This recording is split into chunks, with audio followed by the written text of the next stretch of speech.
Israel ఇప్పుడు ఏం చేస్తుందంటే వాస్తవంగా ఇప్పటిదాకా కూడా గాజాలో పరిపాలన నడిపించేదే ఇజ్రాయెల్. ప్రభుత్వం అంతా అక్కడ అధికార యంత్రాంగం నడిపించేది, వాళ్ళకి సంబంధించినటువంటి పన్నులు గిన్నులు వసూలు చేసేది, వాళ్ళకి ఆ డబ్బులు ఇచ్చేది ఇజ్రాయెలే.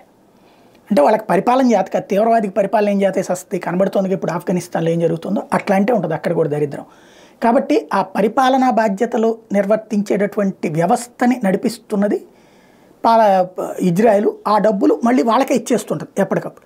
అయితే ఆ డబ్బుల్ని దుర్వినియోగం చేసి హమాస్ తీవ్రవాదులు వాడుకోవడం, వాళ్ళు మొన్న తమ మీద దాడి చేసిన నేపథ్యంలో ఇప్పుడు గాజా మీద దాడులకు పాల్పడటమే కాదు, గాజా ఆర్థిక వ్యవస్థను కుప్పకూల్చే ప్రయత్నం చేస్తూ ఉండి కూడా ఒక కొత్త పద్ధతి చెప్పింది.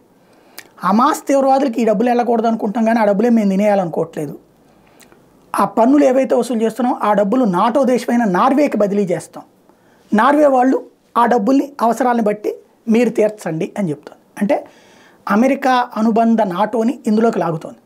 ఎందుకంటే అరబ్ దేశాలు తాము ఆ పెత్తనం తీసుకోవడానికి సిద్ధపడట్లేదు. కాబట్టి నాటోని లాగడం ద్వారా ఇక్కడ తన చేతికి మట్టి అంటకుండా చూసుకునే ప్రయత్నం చేస్తుంది ఇజ్రాయెల్.